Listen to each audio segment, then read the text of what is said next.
ஒரு வசனத்தை வாசிக்க பார்க்கலாம். யோவான் 12:13. குருத்தோலைகளை பிடித்து கொண்டு அவருக்கு எதிர்கொண்டு போகும்படி புறப்பட்டு, ஓசன்னா, கர்த்தருடைய நாமத்தினாலே வருகிற இஸ்ரவேலின் ராஜா ஸ்தோத்தரிக்கப்பட்டவர் என்று ஆர்ப்பரித்தார்கள். என்ன ஓலைகளை பிடித்துக்கொண்டு?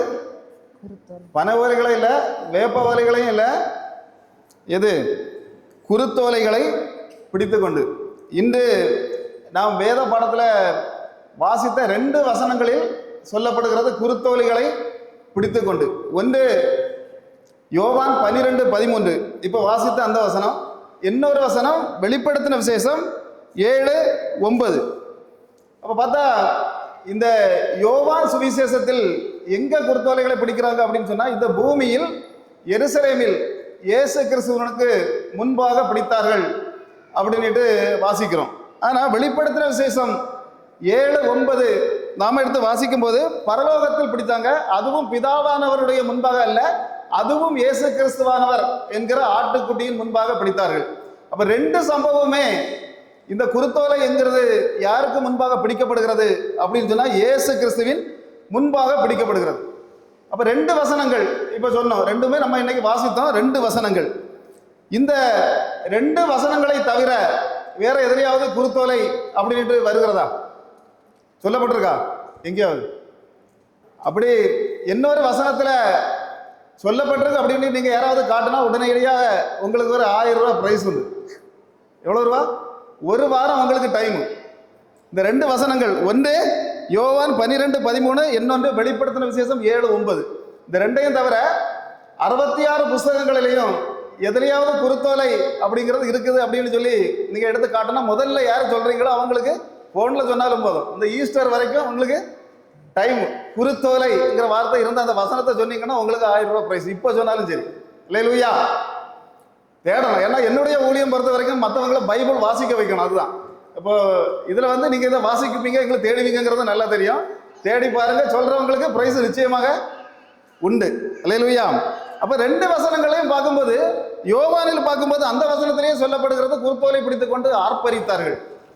2வது வெளிப்படுத்தின விசேஷம் 7:10 அதுக்கு அடுத்த வசனத்துல சொல்லப்படுகிறது ஆர்ப்பரித்தார்கள். அல்லேலூயா. அப்ப குருத்தோலை பிடிக்கிற இன்னைக்கு இந்த பிடித்து வைத்து வந்த இந்த கைச்சமஸ் சபையை சார்ந்தவங்க எல்லாருமே ஆர்ப்பரிப்பீங்க. உங்க குடும்பங்கள், உங்க பிள்ளைகள் நிச்சயமாக ஆர்ப்பரிப்பார்கள். இப்ப இந்த சம்பவத்துல பாத்தீங்கன்னா, இயேசு ஒரு 37 அற்புத அடையாளங்களை செய்தார் அப்படின்னு வேதாகமத்தில் எழுதப்பட்டிருக்கிறது. நிறைய செய்தாலும் 37 அற்புத அடையாளங்கள் தான் போடப்பட்டிருக்கிறது. ஆனா பாத்தீங்கன்னா இதுல குருடர்கள், சப்பானிகள், பெரும்பாடு உள்ளவர்கள், பாத்தீங்கன்னா ஒரு 3 பாடிகள் மரித்து போனவங்க, இவங்களெல்லாம் எழுப்பி இப்படி பயங்கரமான அற்புதங்களை செய்தாலும் இயேசு செய்த எல்லா சம்பவங்களும் 4 சுவிசேஷங்களில் சொல்லப்பட்டிருக்காது. 4 சுவிசேஷங்கள் எதெல்லாம்? மத்தேயு, மார்க்கு, லூக்கா, யோவான். இந்த 4 சுவிசேஷங்களையும் சிலதுல ஒரு சம்பவம் ஒரே ஒரு சுவிசேஷத்துல சொல்லப்பட்டிருக்கும், சிலது 2ல சொல்லப்பட்டிருக்கும், சிலது 3ல சொல்லப்பட்டிருக்கும். மத்தேயுல இருக்காது, லூக்காவில் இருக்காது, லூக்காவில் இருக்காது, யோவான்ல இருக்காது. இப்படி பார்த்தா அநேக சம்பவங்கள், அதாவது இயேசு கிறிஸ்துவுடைய பிறப்பு கூட 2 சுவிசேஷங்கள்ல தான் இருக்கு, 2 சுவிசேஷங்கள்ல இல்ல. ஆனா பார்த்தா சில சம்பவங்கள் 4 சுவிசேஷங்களும் சொல்லப்படும். எதெல்லாம் அப்படின்னா, இயேசு கிறிஸ்துவனுடைய சிலுவை, அவர் சுமந்த கஷ்டங்கள், அதுபோல அவர் உயிர்த்தெழுந்து வந்த காரியங்கள், இந்த மாதிரிப்பட்ட காரியங்கள் எல்லாம் 4 சுவிசேஷங்களும் சொல்லப்படும். இன்னொரு சம்பவமும் 4 சுவிசேஷங்களும் சொல்லப்படுகிறது. எது அப்படின்னா, கழுத குட்டையில் மேல் ஏறி எங்க வந்தார்? எருசலேமுக்குள் வந்தார், பவனியாக வந்தார் அப்படிங்கிறத 4 சுவிசேஷங்களும் தெளிவாக சொல்லப்படுகிறது. அப்ப பார்த்தா இதுல முக்கியத்துவம் என்ன அப்படின்னு கேட்டா, இன்னைக்கு நாம கைச்சம சபை சார்பில் அப்படியே அப்படிதானே ஊர்வலமாக வந்தோம். அப்ப கூடி போனா இதுல பார்த்தா கண்ணு முன்னாடி ஒரு 100 பேர் கூடி போனா, 100 பேர் வந்திருப்போம். அன்னைக்கு எருசலேமுக்குள்ள வந்தது 100 பேர் அல்ல, 25 லட்சத்துக்கு அதிகமானவங்க அங்க கூடி இருந்தார்கள் அப்படின்னு சொல்லி ஜோசிபாஸ் குறிப்பிடுகிறார். பாஸ்கா பெருநாளுக்கு வந்தவங்க. அதுல எத்தனை லட்சம் பேர் இயேசுவுக்கு முன்னாடி நின்னாங்க அப்படிங்கிறது தெரியாது. ஆனா இயேசு கிறிஸ்து பவனியாக வரும்போது நிச்சயமாக லட்சக்கணக்கான ஜனங்கள் அதுல நின்னாங்க. அது வேத சத்தியம். பாத்தீங்கன்னா எதுக்காக இவர் பவனியாக வருகிறார், ஏன் வருகிறார்? இப்போ இன்னும் கொஞ்ச நாட்கள்ல நாம மரணமடைய போகிறோங்கிறத இயேசு கிறிஸ்து தெளிவாக அறிந்தாச்சு. அறிஞ்ச உடனே அப்ப நிக்கிற இடம் கலிலேயா, கிட்டத்தட்ட ஒரு 120 கிலோமீட்டர் தாண்டி எருசலேம்ல தான் சாகணும் அப்படிங்கிறத தற்கொலை பண்ணதுக்கு இல்ல, சிலுவையில அறைவாங்க அப்படிங்கிறதுனால 120 கிலோமீட்டருக்கு அந்த பக்கத்துல இருந்து கிளம்புறாரு. அப்ப கிளம்புறவர் சரியாக மரணத்துக்கு 6 நாளைக்கு முன்னாடி பெத்தானியா வந்து சேர்ந்தார் அப்படின்னு போட்டிருக்கு. எந்த ஊர்ல? பெத்தானியா வந்து சேர்ந்தார். பெத்தானியானா எந்த ஊருன்னு தெரியுமா? எந்த ஊர் அப்படின்னா லாசர், மரித்த லாசர் வாழ்ந்த வீடு, அந்த மரியாள் மார்த்தாள் இவங்க எல்லாம் இருந்த வீடு எங்க தான் இருந்தது? பெத்தானியாவில் தான் இருந்தது. இயேசு எப்போ எருசலேமுக்கு வந்தாலும் சரி பெத்தானியாவில் தான் தங்குவார், உறங்குவார், சாப்பிடுவார். இதுதான் இயேசுடைய வழக்கம். அப்போ 6 நாளைக்கு முன்பு எங்க வருகிறார் அப்படின்னா பெத்தானியாக வந்து சேர்ந்தார் அப்படின்னு வேதத்தில் சொல்லப்பட்டிருக்கிறது. அப்போ பார்த்தா இப்போ லாசர் வீட்டில் வந்து இருக்கிறார். அப்போ 11வது அதிகாரத்தில் லாசர் மரித்து அடக்கம் செய்யப்படுகிறான், செத்து போன ஒரு பாடி. 11வது அதிகாரத்தில், யோவான் 11வது அதிகாரம். 12வது அதிகாரத்தில் திரும்ப உயிர்த்தெழுந்து இயேசு கிட்ட இருந்து பந்தியில சாப்பிட்டுட்டு இருக்கிறான். அல்லேலூயா. இவ்வளவு நாளும் உங்க வீடுகள் ஒருவேளை மரணத்துக்குள்ள இருக்கக்கூடிய கண்டிஷன்ல இருந்திருக்கலாம். ஆனா தேவன் சொல்லுகிறார், இன்று முதல் இனி நீங்கள் ஒரு பந்தி விளம்புகிற வீடாக மாற போறீங்க. அல்லேலூயா. 11வது அதிகாரம் ஒரு அதிகாரம் தான் மாற்றம். 11வது அதிகாரத்துல கல்லறைக்குள்ள இருக்கிறான். 12வது அதிகாரத்துல திரும்பவும் எழுப்பி வந்து இயேசுக்கு கூட என்ன செய்யறான்? பந்தியில் இருக்கிறான். அப்ப அந்த பந்தியில் இருக்கும்போது அங்க சிக்கன் சாப்பிட்டாங்களா, மட்டன் சாப்பிட்டாங்களா, இல்ல KFC சாப்பிட்டாங்களா, இல்ல கோழி 65 தான் சாப்பிட்டாங்களாங்கிறது தெரியாது. இயேசுவும் சேர்ந்து தான் சாப்பிட்றாரு. இப்ப சாப்பிட்டுட்டு இருக்கும்போது வெளியே பார்த்தா நீ பயங்கர ஒரு கூட்டம் கூட்டிட்டு. அது எதுக்காக கூட்டினது? யூதர்கள் தான் கூடுறாங்க. எதுக்காக இந்த லாசருடைய வீடை சுத்தி கூட்டினது அப்படின்னு சொல்லி யோவான் 12:9 சொல்லப்பட்டிருக்கு. ஒன்று இயேசுவை பார்க்க வந்த கூட்டம், இன்னொன்று மரித்து உயிரோடு எழுந்து லாசரை பார்க்க வந்த கூட்டம். ஆமா, நேற்றைக்கு செத்துருக்கிறான், இன்னைக்கு பந்தி இருக்கிறான். பந்தி இருக்கும்போது இவனை பந்தி இருக்கிறவனை பார்க்கணும், லாசரை பார்க்கணும்னு ஒரு கூட்டம் அவன் வீட்டை சுத்தி. கூடவே இயேசு வேற வந்துட்டார், அவனை எழுப்பினவர் வந்திருக்கிறார். அப்ப பார்த்தா இவங்களை பார்க்கணுங்கிறதுக்காக பயங்கரமான கூட்டம். இப்ப இந்த கூட்டத்துக்கு முடிஞ்ச உடனே ஒரு தகவல் அங்க போகுது. எங்க போகுதுன்னா எருசலேமுக்கு போகுது. அது வாட்ஸ்அப்ல ஃபேஸ்புக்கில் போட்டாங்களான்னு தெரியாது. ஏன்னா அன்னைக்கு வாட்ஸ்அப் ஃபேஸ்புக் எல்லாம் ஒன்றும் இல்லை. இன்னைக்கு நம்ம கையில் இருக்கணும், நம்ம உடனே தானே என்ன செய்வோம், வாட்ஸ்அப்லேயே ஃபேஸ்புக்லேயே ஃபார்வர்டு பண்ணி விட்டுருவோம். ஆனால் அன்னைக்கு பார்த்தீங்கன்னா அன்னைக்கு அதெல்லாம் இல்லை. எப்படி இவங்க அறிஞ்சாங்கன்னு தெரியாது. இயேசு இந்த வீட்டை விட்டு தாண்டி வரும்போது அடுத்தது எருசலேமுக்கு வரப்போகிறாங்கிறது அங்கே இருந்தவங்க அறிஞ்சிட்டாங்க. ஏன்னா இங்கே முன்ன நின்ன கூட்டம் அப்படி டக்குன்னு ஒருத்தர் சொல்லி எருசலேமில் காரியத்தை ஆரம்பிச்சிட்டாங்க.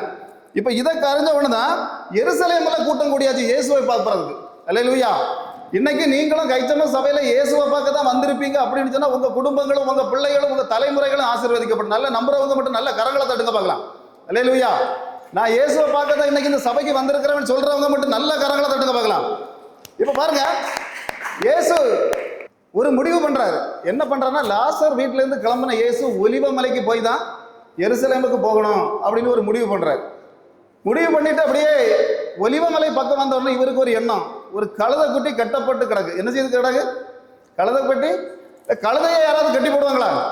திருச்செந்தூர் பக்கம், நம்ம தூத்துக்குடி பக்கம் எல்லாம் பார்த்தா தெரியும், வீட்டுக்கு நாலு கழுதை கிடக்கும். ஒரு கழுதை என்ன செய்ய மாட்டாங்க, கட்டி போட மாட்டாங்க, அவுத்து தான் விட்டுருப்பாங்க. கழுதையெல்லாம் என்ன செய்யும், அப்படியே போயிட்டு மேஞ்சிட்டு எடுத்துட்டு எப்போது வீட்டுக்கு வரும், அந்த இதில் கிடக்கும். ஒரு நாளும் கழுதையை, ஆடு மாடுகளை கட்டி போடுவாங்களே தவிர கழுதை என்ன செய்ய மாட்டாங்க, கட்டி போட மாட்டாங்க. இயேசுவுக்கு தெளிவாக உணர்றார், ஒரு கழுதை என்ன செய்திருக்கு, கட்டப்பட்டு இருக்கிறது. எங்க கட்டப்பட்டிருக்கோ அந்த இடத்தை தேடி போகிற ஒரு இயேசு உண்டு. இங்க ஒண்ணு, இன்னைக்கு உங்க குடும்பங்கள், உங்க வீடுகள், உங்க தலைமுறைகள் கட்டப்பட்டிருந்த உங்க வீடுகளை தேடி வருகிற ஒரு தெய்வம் உண்டு. பாருங்க, 2 சீசர்களை பார்த்து சொல்றாரு, நீங்க 2 பேரும் என்ன செய்யணும், ஓடி போய் கழுதையும் போய் என்ன செய்யணும், கட்ட அவுத்து கொண்டு வரணும். கட்டி போட்டிருக்கு அப்படின்னு மத்தேயு 21:2 சொல்லப்பட்டிருக்கு. அப்ப ஏன் கட்டப்பட்டிருந்தது, கழுதை ஏன் கட்டப்பட்டிருந்தது, அது ஒரு பெரிய ரகசியம். அதுல என்ன ரகசியம், என்ன மர்மம் அதில் இருந்தது அப்படின்னு சொன்னா, எகிப்து தேசத்துல ஆண்டவர் எகிப்தியருடைய தலைச்சன் பிள்ளைகளை எல்லாம் கொன்னாரா கொல்லலையா? தலைச்சன் பிள்ளைகளை எல்லாம் கொலை செய்தாங்க அன்னைக்கு. அப்போ அதுக்கு பதிலாக இஸ்ரவேலில் பிறக்கக்கூடிய தலைச்சன் பிள்ளைகளை ஆண்டவர் சொல்றாரு, எனக்கு வேணும். என்ன வேணும்? தலைச்சன் பிள்ளைகளாக இருந்தாலும் சரி, இல்ல அந்த மிருகங்களின் தலை குட்டியாக இருந்தாலும் சரி, யாருக்கு வேணும்? தேவனுக்கு வேணும். இப்போ முதல் பிறக்கிற ஆட்டுக்குட்டி, ஒரு ஆட்டுக்கு பிறக்கக்கூடிய முதல் பிறக்கக்கூடிய குட்டி யாருக்கு தான்? இயேசுவுக்கு சொந்தம். அப்ப எந்த மிருகமா இருந்தாலும் இயேசுவுக்கு சொந்தம். அது இயேசு தேவனுக்கு சொந்தம், யெகோவா தேவனுக்கு. அப்ப பார்த்தா கழுதைக்கு ஒரு குட்டி பிறக்குது அப்படின்னு சொன்னா, அந்த கழுதை யாருக்கு சொந்தம்? கழுதை குட்டி தேவனுக்கு சொந்தம். ஆனா கழுதை குட்டியை கொண்டு பலிபீடத்துல வச்சு பலி கொடுக்க முடியாது, அது அருவருப்பான மிருகம்னு ஏற்கனவே பைபிள்ல சொல்லி வச்சிருக்கு, நியாயப்பிரமாண சட்டத்துல சொல்லி வச்சிருக்கு, கழுதை அருவருப்பானது. இப்ப கழுதையை என்ன செய்யணும் அப்படின்னு சொன்னா, ஒரு கழுதை குட்டி பிறந்த உடனே கழுதைக்கு பதிலாக ஒரு ஆட்டுக்குட்டியை கொடுத்து கழுதை என்ன செய்யணும், மீட்கணும். அப்படி யாராவது அதை மீட்காமல் இருந்தால் அந்த கழுதை உடனடியாக கழுத்தறுக்கப்பட்டு கொல்லப்பட்டிருக்கும். அந்த யாத்திராகமம் 13:13 வாசிக்க பார்க்கலாம். யாத்திராகமம் 13:13. கழுதையின் தலையீற்றை எல்லாம் ஒரு ஆட்டுக்குட்டியால் மீட்டுக் கொள்வாயாக, மீட்காவிட்டால் அதன் கழுத்தை முறித்து போடு. உன் பிள்ளைகளின் முதற்பேரான சகல நரஜீவனையும் மீட்டுக் என்ன கொள்வாயாக. செய்யணும்? மீட்காவிட்டால் என்ன செய்யணும்? கழுத்தை அறுத்து போட வேண்டும். அதாவது காலையில சூரியன் உதிக்கும் போது 6 மணிக்கு கட்டி போடுவாங்க ஒரு கழுதைய. அதாவது குட்டி போட்ட கழுதையோட தலைக்குட்டியை கட்டி போட்டிருப்பாங்க.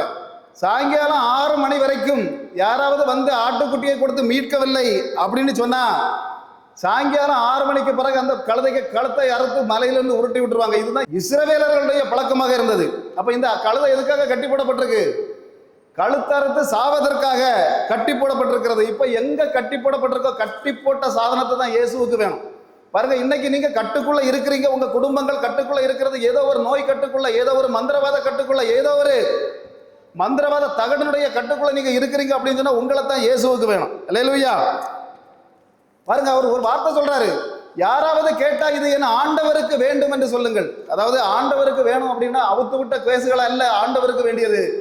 எந்த ஆள் கட்டோட இருக்காங்களோ அவங்கள ஆண்டவருக்கு வேணும். யாருமே இயேசுவுக்கு வேணும் அப்படின்னு சொன்னா திரும்ப இன்னொரு கொஸ்டின் கேட்க முடியாதுங்கிறது அந்த இடத்துல அவர் சொல்றாரு, ஆண்டவருக்கு வேண்டும் அப்படின்னு சொல்றாரு. அப்ப பாருங்க, இது எதுக்காக வேணும்னா அந்த கழுதைக்குட்டி அன்னைக்கு சாக வேண்டிய கழுதைக்குட்டி, அந்த கழுதைக்குட்டி எல்லாம் சாக வேண்டியது ஆட்டுக்குட்டியாகிய நான் அதற்கு பதிலாக சாக போகிறேன் அப்படிங்கிறத தேவன் அந்த இடத்துல முடிவாக எடுக்கிறார். அப்போ ஒன்றுக்கு பதிலாக இன்னொன்றை சாகடிப்பது வழக்கத்தில் இருந்ததா அப்படின்னு சொன்னா ஈசாக்குக்கு பதிலாக ஆட்டுக்குட்டி என்ன செய்தாங்க?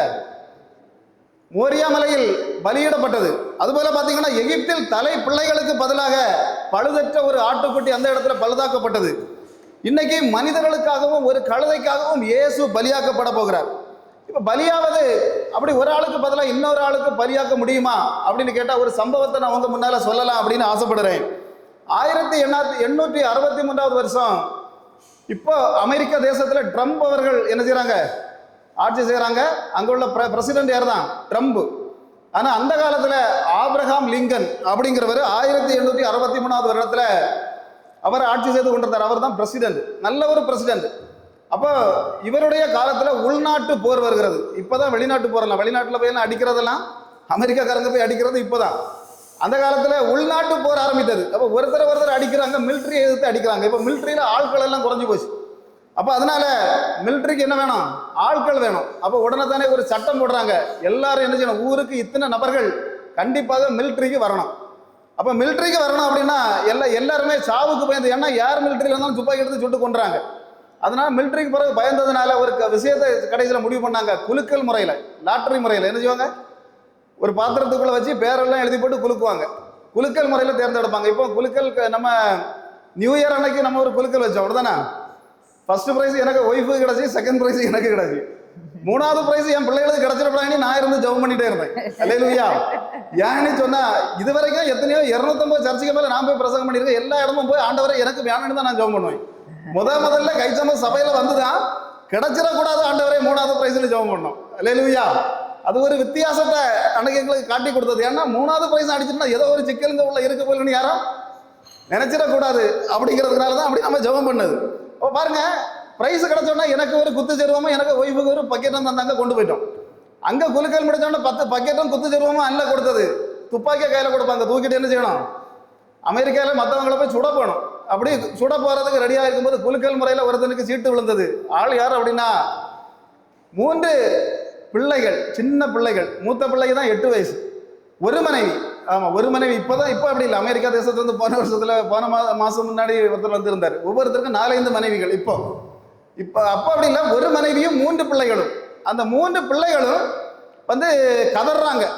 அந்த மனைவி கதறா, என் பிள்ளை இவ மிலிட்டரிக்கு போயிட்டாங்க அப்படின்னு சொன்னா எப்படியும் ஒரு 4-5 நாளில சுட்டு கொண்டு விடுவாங்க, என்ன செய்யறது அப்படின்னு கதறி அழுத போது அங்க என்ன சம்பவித்தது அப்படின்னா, அந்த குலுக்கல் சீட்ல விழுந்தவருடைய நண்பர் ஓடி வந்தார். ஓடி வந்து அந்த மிலிட்டரிக்காரங்கள்ட்ட ஒரு வார்த்தை சொன்னார், எனக்கு இதுவரைக்கும் திருமணம் ஆகலை, அவனுக்கு திருமணம் ஆயிட்டு, அதனால அவனை விட்டுட்டு அவனுக்கு பதிலாக என்ன செய்யுங்க, கொண்டு போய் மிலிட்டரியில துப்பாக்கி தாங்க, நான் கொண்டு போறேன் அப்படின்னு. அப்ப அதுக்கு அங்க சட்டம் இருந்தது, ஒரு ஆளுக்கு பதிலாக என்ன செய்யலாம், இன்னொருத்தர் போய் கண்டிப்பாக போகலாம் அப்படிங்கிற ஒரு சட்டம் இருந்ததுனால அவங்க விட்டாங்க. ஆனா நடந்தது சம்பவம் என்னன்னா, 5வது நாள் துப்பாக்கி குண்டுகளுக்கு இரையானார் இந்த மனிதன். என்ன செய்தார்? அவரை கொண்டு கல்லறைக்குள்ள வச்சாங்க. கல்லறைக்கு வைத்த பிறகு இந்த மனிதன், அந்த லாட்டரி சீட்ல துண்டு விழுந்த மனிதன் என்ன செய்தார்னா, அங்க கல்லறையை தேடி போனார். தேடி போனவர் கல்லறையில ஒரு மரப்பலகையில ஒரு எழுத்தை எழுதி வைத்தார். என்ன அப்படின்னா, எனக்காக இவன் மரித்தான். அல்லேலூயா. இன்னைக்கு இயேசுவுக்கு கல்லறையில் எழுதி வைக்க ஆள் இல்லை. நான் எல்லாம் அங்கே பிரசிடண்டாக இருந்தேன்னா முதல் எழுதுற எழுத்து அதாக தான் இருக்கும். நமக்காக அவர் மரித்தார். அல்லேலூயா. 1-2 பேருக்காக இல்லை. இன்றைக்கு உலகத்தில் வாழ்ந்து கொண்டு இருக்கிற 810 ஜனங்களோடு எனக்காகவும் என் பிள்ளைகளுக்காகவும். அல்லேலூயா. பாருங்க, இன்னைக்கு நான் ஒரு சொட்டு ரத்தம் இதுல சிந்தினேன் அப்படின்னு சொன்னா இதுல இருந்து கட்டியாகி போயிடும். ஆனா இயேசு சிந்தின ரத்தம் கைச்சம சபையில கட்டியாச்சுன்னு இல்ல, என் பிள்ளைகள் மேலும் உங்க பிள்ளைகள் மேலும் விழுந்ததுனால தான் கொரோனாவில் 1.5 கோடி ஜனம் இந்த உலகத்தை விட்டே போன போதும் நாம் இன்னைக்கு வாழ்ந்து கொண்டு இருக்கிறோம். அல்லேலூயா. அப்ப பாருங்க, இப்போ இயேசு ஏன் கழுதையில போகிறா, ஏன் ஒரு குதிரையில போக கூடாதா? இப்ப கழுதையில போன சம்பவம் ஏற்கனவே பைபிள்ல உண்டு. ராஜாக்கள் கழுதையில் போவாங்க. எப்படி போவாங்க அப்படின்னு சொன்னா, 1 ராஜாக்கள் 1:33 வாசிக்க பார்க்கலாம். 1 ராஜாக்கள் 1:33. எதுல ஏத்தணும்? குதிரையில ஏத்தணும் இல்ல, கழுதையில ஏத்த வேண்டும். எதுக்கு ஏத்தணும் அப்படின்னு சொன்னா, தாவீது ராஜாவுக்கு வயசாகி போச்சு, சாக போகிறங்கிறத உணர்ந்தார். அப்ப 3வது உள்ள மகன் நான் தான் ராஜான்னு அவன் அறிவிச்சிட்டான். அப்ப சாலமோனுக்கு தான் ராஜா பதவிங்கிறத ஏற்கனவே இவர் சொல்லியிருந்தார். அவர் என்ன சொல்றார் அப்படின்னா, என்னுடைய மகனை கழுதையில் ஏற்றி எங்க கொண்டு போங்க, ஊர்வலமாக கொண்டு போய் அங்க கொண்டு போய் அபிஷேகம் பண்ண வேண்டும். அப்ப அபிஷேகம் பண்றது எப்படி? கழுதையில கொண்டு போய் தான். சாலமோனை அபிஷேகம் பண்ணது கழுதையில் கொண்டு போய் தான் அபிஷேகம் பண்ணாங்க. அப்ப பாருங்க, அந்த காலங்களில் ராஜா குதிரையில் வருகிறார் அப்படின்னா அர்த்தம் என்னன்னா, மற்றவங்களை கொன்னு போட வருகிறார் அர்த்தம். என்னன்னா, போருக்கு வருகிறார், யுத்த நாசம். அவர் குதிரையில் வரும்போது நாசங்கள் சம்பவிக்கும். அலெக்சாண்டர் புறப்பட்டார் மாசிடோனியாவில் இருந்து உலகம் முழுவதும் கோடிக்கணக்கான ஜனங்களுடைய ரத்தத்தை சிந்தி கொலை செய்தான் அலெக்சாண்டர். அப்ப அதுபோல ராஜாக்கள் புறப்பட்டாலே என்ன பைபிள்ல போட்டிருக்கு, சிகப்பு குதிரை என்னைக்கு புறப்படுகிறதோ அன்னைக்கு இந்த உலகத்துக்கு சர்வநாசம் சம்பவிக்கும். இன்னைக்கு நினைக்கிறோம் கண்டிப்பாக சிவப்பு குதிரை வரக்கூடிய நாட்கள் நெருங்கிவிட்டது. பார்த்தா பாருங்க, ராஜா அபிஷேகம் பண்ணப்படுவதற்காக, சாலமோன் ராஜா அப்படி இல்லை, அது வந்து சமாதானத்துக்காக போகக்கூடியதுதான் இந்த கழுதையில் போகக்கூடியது. அப்படின்னா சமாதானம்ங்கிறது இயேசு கிறிஸ்து வந்து அங்க இருந்த யூதர்களுக்கு நான் தான் ராஜானி முதல்ல நிரூபிக்கணும். 2வது, அவர் கழுதையில போனா மட்டும்தான் அவர் உண்மையான ராஜாங்கிறது தெரியப்படுத்தப்படும். அதனாலதான் அவர் என்ன செய்தார், கழுதையில போகிறார். அப்ப இந்த சம்பவத்தை சகரியா தீர்க்கதரிசி அப்படின்னு சொல்லுகிற இயேசுவினுடைய 500 வருடங்களுக்கு முன்பாக வாழ்ந்த ஒரு தீர்க்கதரிசி தெளிவாக எழுதி வைத்தார். நாம இன்னைக்கு அதையும் வாசித்தோம். அப்படிதானே? அதுல பாத்தீங்கன்னா அவர் யார், எப்படிப்பட்ட காலத்தில் வாழ்ந்தார் அப்படின்னு சொன்னா, இன்னைக்கு ஈரான் யாரை அடிக்கிறாங்க கேள்விப்பட்டீங்களா? ஸ்ரீலங்காவை அடிக்காங்க. ஈரான் இஸ்ரேல் அடிக்கிறாங்க. அப்படிதானே? பக்கத்தில் இருக்க சவுதிக்கு அடி உண்டு, துபாய்க்கு உண்டு, பஹ்ரைனுக்கு உண்டு, கத்தாருக்கு உண்டு, எல்லாருக்கும் சேர்த்து தூத்துவாரி போட்டு அடிக்கிற ஆள் யாரு? ஈரான். ஒத்தைக்கு இருந்து அடிக்கிறாங்க. இது ஒரு காலத்துல இஸ்ரவேலுக்கு ரொம்ப நெருக்கமான நாடு தான். இஸ்ரவேல் ஆலயத்தை கட்ட, எருசலேமில் ஆலயத்தை கட்ட முழு சப்போர்ட் பண்ண நாடு இந்த நாடு தான். அதெல்லாம் வேற விஷயம். கோரேஸ்ங்கிற ராஜா தான் பைபிள்ல தெளிவாக போடப்பட்டு நெகேமியா எடுத்து வாசித்தா தெரியும். அப்படிப்பட்ட ராஜா, அந்த கோரேஸ் ராஜாவுக்கு பிறகு தரியு என்கிற ஒரு ராஜா ஆட்சி செய்தார் அந்த ஈரான் நாட்டில். அந்த நாட்டில் ஆளும்போது தான் கூட அந்த காலத்தில் வாழ்ந்த தீர்க்கதரிசி தான் சகரியா தீர்க்கதரிசி. இந்த சகரியா தீர்க்கதரிசி இயேசுவுக்கு முன்பாக தெளிவாக சில தீர்க்க தரிசனங்களை இயேசுவை பற்றி தெளிவாக எழுதி வச்சார். என்னன்னா, கூட இருக்கிறவனை 30 வெள்ளி காசுக்கு வித்துட்டு போயிடுவான்னார். எப்படி 30 வெள்ளி காசுக்கு வித்துட்டு போயிடுவான்? வேற எந்த தீர்க்கதரிசி சொல்லல. இவர் வந்து 12 தீர்க்கதரிசிகள், சின்ன தீர்க்கதரிசிகளில் ஒருவர். ஏசாயா, எரேமியா போல பெரிய தீர்க்கதரிசி கிடையாது. சின்ன தீர்க்கதரிசிகளில் 12 தீர்க்கதரிசிகள் ஒருவர் தான் இந்த சகரியா. தெளிவாக எழுதி வைத்தார். 30 வெள்ளி காசுக்கு ஒருத்தர் என்ன தருவான், வித்துட்டு போயிருவான் ஆண்டவரே அப்படின்னு இயேசுவுக்கு 520 வருஷத்துக்கு முன்னாக சொன்னார். 2வது இன்னொரு விஷயத்தை சொன்னார், குத்தினவர்களே திரும்பி பார்ப்பார்கள். சிலுவையில் எவன் எல்லாம் குத்தினானோ அவன் எல்லாம் இயேசுவை திரும்பி பார்ப்பான், யூதர்களும் திரும்பி பார்ப்பார்கள். அப்படிப்பட்ட காரியங்களை கூட எழுதினவர் சகரியா 9:9 ஒரு விஷயத்தை எழுதி வைத்தார். அதை வாசிக்க பார்க்கலாம். சகரியா 9:9. சீயோன் குமாரத்தியே மிகவும் களிகூறு, எருசலேம் குமாரத்தியே கெம்பீரி, இதோ உன் ராஜா உன்னிடத்தில் வருகிறார், அவர் நீதி உள்ளவரும் ரட்சிக்கிறவரும் தாழ்மை உள்ளவரும் கழுதையின் மேலும் கழுதை குட்டியாகிய மரியின் மேலும் ஏறி வருகிறவருமாய் இருக்கிறார். எத்தனை வருஷத்துக்கு முன்ன? இயேசு பிறக்கிறதுக்கு 520 வருஷத்துக்கு முன்ன எழுதி வைக்கிறார். எதுல வருகிறார்? கழுதையின் மேலும் கழுதைய குட்டியாகிய மரியின் மேலும் எழுதிப்பட்டிருக்கு. மத்தேயுல எழுதி வச்சிருக்க கழுதையும் கழுதையின் குட்டியும் கட்டி வைத்திருக்க காண்பீர்கள். அல்லேலூயா. பாருங்க, அந்த இடத்துல இருந்து இயேசு கிளம்புகிறார்னா, இப்போ கழுதையில வரக்கிற இயேசுவை அங்க ஸ்வீகரிக்கிறதுக்கு அங்க என்ன செய்யறாங்கன்னா, குருத்தோலையை பிடிச்சு வச்சிருக்காங்க. இயேசுவுக்கு என்ன செய்தாங்கன்னா, குருத்தோலைகளை பிடித்தார்கள். அப்ப குருத்தோலையை ஏன் இவங்க பிடிக்கிறாங்க? யூதர்கள் ஏன் குருத்தோலையை பிடிக்கிறாங்க? அல்லேலூயா. அது நிறைய காரியங்கள் உண்டு. நீங்க ஆர்சி பைபிள் வாசித்தா தெரியும். ஆர்சி பைபிள்ல மக்கபையர்னு சொல்லப்படுகிறது. அது நம்ம அதை வாசிக்க கூடாதுங்கிற புஸ்தகம் இல்லை, ஆனா நம்ம பைபிள் அது கிடையாது. 9 புஸ்தகம் கடைசியில வரக்கூடிய மக்கபையர். 1 மக்கபேயர் 2 மக்கபேயர் அதுல தெளிவாக சில விஷயங்கள் சொல்லப்பட்டிருக்கிறது. அதாவது கிரேக்க ராஜாவான அலெக்சாண்டர் உலகம் முழுவதையும் நாசப்படுத்தினா, இந்தியாவையும் பிடித்துட்டு அந்த மன்னன் போரஸ்ங்கிற மன்னன் கையில கொடுத்துட்டு போயிட்டான். ஆனா அவனுக்கு பிறகு 4 சேனாதிபதிகள் 4ஆக நாட்டை பங்கிடுறாங்க. ஒருத்தன் தான் சீரியா தேசத்தை பங்கிட்டு எடுத்து கொடுறான். இந்த அலெக்சாண்டருடைய சேனாதிபதி அந்திபேயஸ் என்று சொல்லப்படக்கூடிய அந்திபேகஸ் எபிபானஸ் அப்படின்னு சொல்லப்படக்கூடிய ஒருத்தன். இவன் என்ன செய்யறான் அப்படின்னா, எருசலேம் ஆலயத்தை பிடிக்கிறான். எருசலேம் ஆலயத்தை பிடிச்ச கையோடு உள்ள போய் என்ன செய்யறான்னா, உள்ள இருக்க நியாயப்பிரமாண புஸ்தகங்களை தீ வச்சு கொளுத்துறான். அது அந்த மக்கபேர்லயே போட்டிருக்கு. மற்றபடி சரித்திர புஸ்தகங்களையும் இந்த விஷயங்கள் செம்ம தெளிவாக போடப்பட்டிருக்கிறது.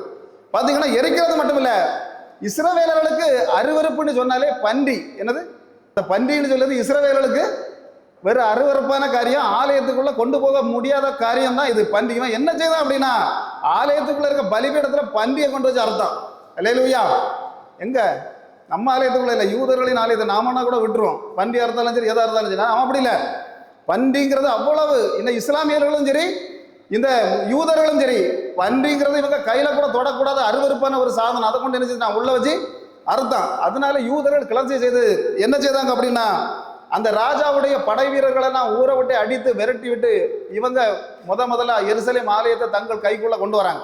கொண்டு வரும்போது ராஜ உடையாக அந்த இடத்துல ராஜ ஊர்வலமாக வரும்போது குருத்தோலைகளை என்ன செய்தாங்க, பிடித்து கொண்டு வந்தாங்க. அப்ப பிடித்து கொண்டு வரும்போது இவங்க இன்னைக்கு நம்ம ஆகஸ்ட் 15 இந்திய சுதந்திர தினம்னா எதை பிடிப்போம், கையில ஒரு கொடியை பிடிச்சிட்டு தான் வருவோம். அப்படிதானே? இங்க இல்லை, நம்ம ஸ்கூலுகளுக்கு போனாலும் சரி, வெளியே போனாலும் சரி, பைக்கில் போனாலும் சைக்கிளில் போனாலும் முன்ன ஒரு கொடியை வச்சிருப்போம். அது ஒரு வெற்றியின் ஒரு சின்னமாக நம்ம இன்னைக்கு பார்க்கணும். அதுபோல யூதர்களுடைய கையில வெற்றியின் சின்னம் எது அப்படின்னு கேட்டா அந்த குருத்தோலைகள் இருந்தது. அப்ப அதுதான் சங்கீதம் 118 25 வாசத்தை தெரியும். ஓசானா அப்படின்னு பாடினாங்க. ஓசானாங்கிறதுக்கு அர்த்தம் என்னன்னா, இப்போதே ரட்சியும்.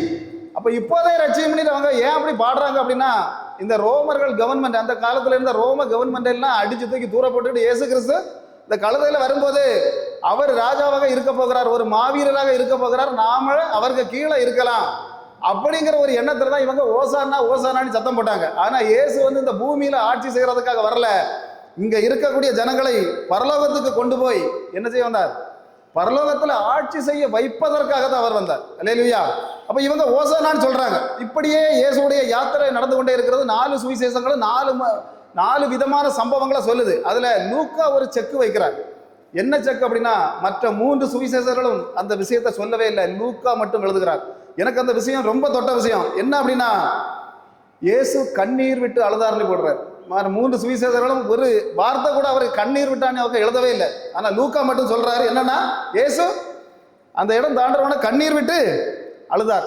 ஏன் அழுதார் அப்படின்னு சொன்னா, அதாவது இன்னைக்கு ஓசானான்னு சத்தம் போடக்கூடிய 20 லட்சத்துக்கு மேல ஜனம் நாளைக்கு இல்லை 5 நாள் கழித்து பிலாத்துவுக்கு அரண்மனைக்கு உள்ள போய் நின்றுட்டு ஒரே வார்த்தையில சிலுவையில அறையும்னு சத்தம் போட போகுது. அல்லேலூயா. இன்னைக்கு எந்த வாயினால ஓசானா சொன்னாங்களோ இதே வாயினால அவரை சிலுவையில அறையும்னு நிச்சயமா இவங்க சொல்ல போறாங்கிறது இயேசுவுக்கு தெளிவாக தெரியும். அவர் அந்த பக்கம் போய் என்ன செய்தாரு, அழகா சம்மட்டி எடுத்து அடிச்சது மாதிரி லூக்கா தெளிவாக எழுதுகிறார். இயேசு என்ன செய்தார், இன்னைக்கு நம்ம குருத்தோலையை பிடிச்சிட்டு எவ்வளவு தூரம் வேணாலும் நடக்கலாம், ஆனா இயேசுவை அள வைக்க கூடாது. அல்லேலூயா. இன்னைக்கு இங்க சபைக்கு வந்திருக்கவங்க குருத்தோலை பிடிச்சிட்டு எங்க வேணாலும் நடக்கலாம், எப்ப வேணாலும் நடக்கலாம். ஆனால் இயேசு கடைசி நேரத்தில் அழுகிறாரா, நம்மால அவர் அழுகிறாரா அப்படிங்கிறத நம்ம பார்க்கணும். நாளைக்கு நம்ம இயேசுவை சிலுவையில தான் அறைகிறோமா அப்படிங்கிற விஷயத்தை தான் நம்ம பார்க்கணும். அல்லேலூயா. பாருங்க, இன்னைக்கு பார்த்தா இன்னொரு விஷயம் அங்க சொல்லப்படுகிறது. வெளிப்படுத்தின விசேஷம் 7:9 எடுத்து வாசிங்க பார்க்கலாம். இவைகளுக்கு பின்பு நான் பார்த்தபோது இதோ சகல ஜாதிகளிலும் கோத்திரங்களிலும் ஜனங்களிலும் பாசைக்காரரிலும் இருந்து வந்தும் ஒருவனும் எண்ணக்கூடாததுமான திரளான கூட்டமாகிய ஜனங்கள் வெள்ளை அங்கிகளை தரித்து தங்கள் கைகளில் குருத்தோலைகளை பிடித்து சிங்காசனத்திற்கு முன்பாகவும் ஆட்டுக்குட்டியானோருக்கு முன்பாகவும் நிற்க கண்டேன். இது என்ன கூட்டம், எங்க நிற்கிறாங்க? இதுக்கு முன்ன வாசித்த கூட்டம் எங்க நின்றதுன்னா, பூலோகத்தில் இயேசு பிறந்த நாட்டில் இயேசு கடைசியாக மரித்த இடத்துல இந்த பூமியில நின்னாங்க குருத்தோலை பிடித்துட்டு. கிட்டத்தட்ட 20-25 லட்சத்துக்கு மேல ஆட்கள் இருக்கும் அப்படின்னு ஆராய்ச்சியாளர்கள் சொல்றாங்க. ஆனா இப்ப அடுத்த விஷயம் சொல்லப்படுகிறது, பரலோகத்தில் என்னது பிடிச்சிருந்தாங்க, அங்கேயும் வேப்பில பிடிச்சிருந்தாங்கன்னு இல்லை, குருத்தோலைகளை பிடித்து கொண்டு நின்னாங்க. அப்ப பார்த்தா 2 கூட்டம் தான் பரலோகத்தில் உண்டு. எந்த கூட்டம் எல்லாம் தெரியுமா? 2 கூட்டம் தான் பரலோகத்தில் உண்டு. ஒன்று, இயேசுவின் பக்கத்தில் சியோனில் நிற்கக்கூடிய 1,44,000 பேர். அவங்க யார் அப்படின்னா நாம இல்லை, யூதர்கள். யாரு? அதுதான் இயேசு சொன்னார், ரட்சிப்பு யூதர்கள் வழியாகவே வருகிறது. தெளிவாக இயேசு சொன்னார். அந்த 1,44,000 பேர் யார் அப்படிங்கிறத நீங்க அந்த வெளிப்படுத்தின விசேஷம் 7, 9 இப்ப வாசித்தோம். 1ல இருந்து நீங்க வாசித்தீங்கன்னா தெரியும். 12 கோத்திரம் உண்டு. 12 கோத்திரத்துக்கும் 12,000 பேர்.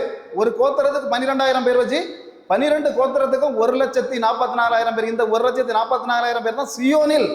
அது தெளிவா போடப்பட்டிருக்கு. ரூபன் கோத்திரம், யோசேப்பு கோத்திரம், எந்த கோத்திரம் உண்டோ, லேவி கோத்திரம், ஒவ்வொரு யூதா கோத்திரம், இப்படி அவ்வளவும் சேர்ந்து தான் 1,44,000. அந்த 8வது வசனம் வரைக்கும் நீங்க வாசித்தீங்கன்னா தெரியும். அவ்வளவுமே அவங்க தான். அந்த 1,44,000 பேரும் தேவன் பக்கத்தில் நிற்கிறவங்க இஸ்ரவேல் ஜனங்கள். இன்னொரு கூட்டத்தையும் கூட சொல்லுகிறது. அந்த கூட்டம் தான் எந்த கூட்டம்? குருத்தோலை பிடித்து கொண்டு நிற்கிற கூட்டம். இது எந்த கூட்டம்னா அந்த வசனத்தை ஒருக்கா கூட வாசிங்க.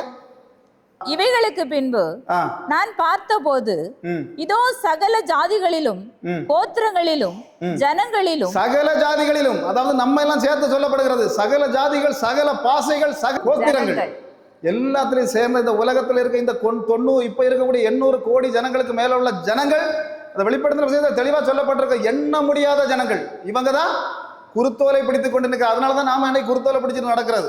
அல்லேலூயா. அதனால நாம இன்னைக்கு இங்க பிடிக்கிற குருத்தோலை இல்ல, பரலோகத்தில் பிடிக்கக்கூடிய குருத்தோலை கூட்டத்தில் நாம இருக்கிறோமா, அதைத்தான் சிந்திக்கணும். இன்னைக்கு சர்ச்சைக்கு வருது. இந்த நாட்களில் இந்த குருத்தோலை ஞாயிறுல ஆண்டவர் இங்க தெளிவாக சொல்லக்கூடியது என்னன்னா, பரலோகத்தில் நிற்கக்கூடிய அந்த கோடிக்கணக்கான ஜனங்களில் குருத்தோலை பிடித்துக் கொண்டு ஆட்டுக்குட்டியானவருடைய முன்பாக நிற்பதற்கு அந்த 1,44,000 பேர்ல நமக்கு சீட்டு இல்லைங்கிறது பைபிள் சொல்லுது, தெளிவா சொல்லுது. ஆனால் இந்த குருத்தோலை பிடித்த கூட்டத்தில் நம்ம நிற்க முடியுங்கிறதையும் பைபிள் சொல்லுது. அதுதான் தேவன் சொன்னார், பிதாவின் வீட்டில் அநேக வாசஸ்தலங்கள் உண்டு, உங்களுக்கென்று. அவங்க இருக்கக்கூடிய வாசஸ்தலமும் வித்தியாசம் உண்டு, நாம இருக்கக்கூடிய வாசஸ்தலத்துக்கும் வித்தியாசம் உண்டு. அல்லேலூயா. இன்னும் அதிகமான அநேக மர்மங்களை இயேசு இந்த காலங்களில் சொன்னார். ஆமென். இந்த வார்த்தை மூலமாக தேவன் சொல்லக்கூடிய விஷயம் என்னன்னா, இந்த குருத்தோலை நம்ம பூமியில கண்டிப்பா பிடிக்கணும். கண்டிப்பா அது ஏன்னா பரலோகத்தில் நடக்கக்கூடிய சம்பவத்துக்கு ஒரு நிழலாக நம்ம பிடிக்கக்கூடியதுதான் இந்த குருத்தோலை. கண்டிப்பாக இந்த காரியங்களை செய்யணும். ஆனால் நாம அந்த பரலோகத்தில் போய் குருத்தோலை பிடித்துக் கொண்டு நிற்கக்கூடிய பாத்திரமாக நாம இருக்கிறோமா அப்படிங்கிறத தான் இந்த கைச்சம சபை இன்னைக்கு முதல்ல உணரணும். ஒருவேளை ஏதாவது ஒரு பாவம் நமக்கு இருக்கும் அப்படின்னு சொன்னா, எல்லாரும் பரிசுத்தம், எல்லாரும் இயேசு இல்லை. யாருமே நாங்கள் எல்லாம் பிரசங்கம் பண்ணோம் எல்லாருமே இயேசுவாக ஆக முடியாது. ஆனா இயேசுவை போல ஆகணும்னா ஒரு நாள் ஒரு பாவத்தை விடணும். என்ன செய்யணும்? இன்னைக்கு நமக்கு தெரியும், எனக்கு தெரியாது நீங்க என்ன பாவம் செய்யுது, உங்களுக்கு தெரியாது நான் என்ன பாவம். மைக்கேல் என்ன எப்படி வேணாலும் பேசலாம், ஆனா வீட்டில் போய் என்ன பாவம் செய்யறான்னு எனக்கு மட்டும்தான் தெரியும், அந்த ஆண்டவருக்கும் தெரியும், அந்த சாத்தானுக்கும் தெரியும். 2 பேர் ரிப்போர்ட் எழுதுறாங்க. ஒன்று சாத்தான் எழுதுறான், இன்னொன்று பரலோகத்தில் ஜீவ புஸ்தகத்தில் எழுதுறாங்க. ரிப்போர்ட்டில் பார்த்தா தான் தெரியும் நான் என்ன தப்பு பண்ணியிருக்கேன் அப்படிங்கிறது. அந்த ஒவ்வொரு தப்பையும் ஒவ்வொரு தவறையும் இன்னைக்கு ஏதாவது ஒரு தவறை மனசுக்குள்ள கொண்டு வந்து, இந்த தவறு என்னுடைய வாழ்க்கையில இனி நான் செய்ய மாட்டேன் ஆண்டவரேன்னு நீங்க இந்த இடத்துல முழங்கால் படிக்கிட்டு ஜெபிச்சுட்டு போவீங்கன்னா உங்க குடும்பங்கள் உங்க பிள்ளைகளும் ஆசீர்வதிக்கப்படும். நீங்க பரலோகத்துல கண்டிப்பாக அந்த குருத்தோலை பிடிக்கிற கூட்டத்தில் நீங்க நிற்பீங்க. அல்லேலூயா. கர்த்தர் தாமே இந்த வார்த்தைகளை பரிசுத்தப்படுத்துவாராக. ஆமென்.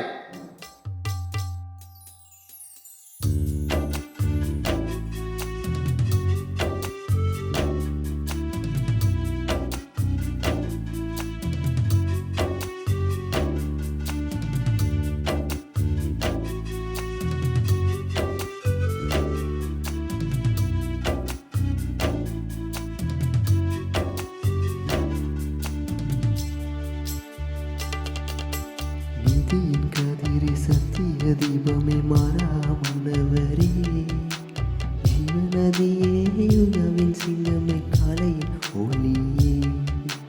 நீதியின் கதிரே சத்திய தீபமே மாறாமனவரே, ஜீவநதியே யுகவின் சிங்கமே காலையின் ஒளியே.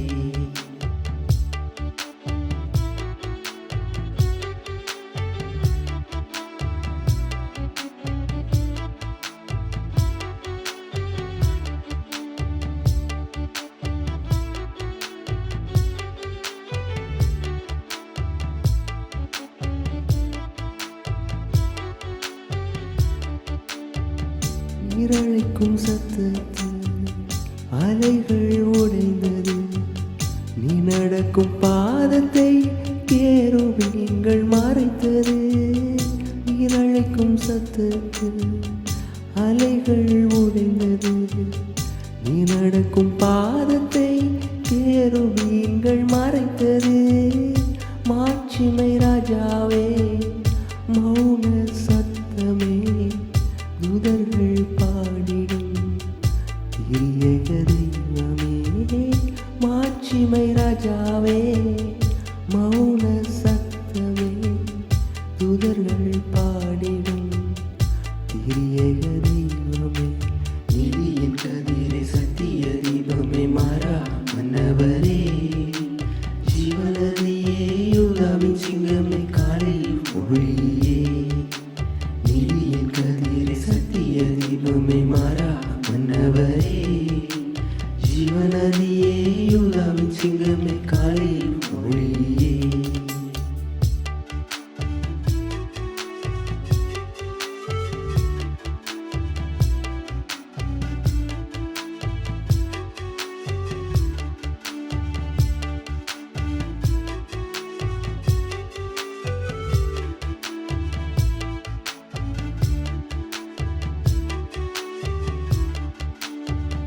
உன் பார்வை பட்டாலே எரிகோ விழுந்திடும்.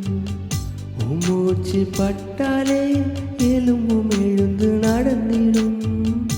உன் பார்வை பட்டாலே எரிகோ விழுந்திடும்.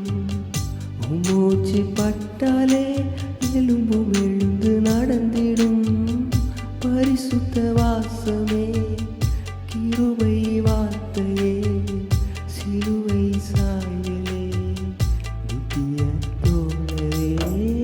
பரிசுத்த வாசமே கிருபை வார்த்தையே சிலுவை சாயலே நித்திய தோழரே. நிதியின் கதிரை சத்திய தீபமே மாறா மன்னவரே. ஜீவநதியே யூதாவின் சிங்கமே காலையில் ஒளியே. நிதியின் கதிரை சத்திய தீபமே மாறா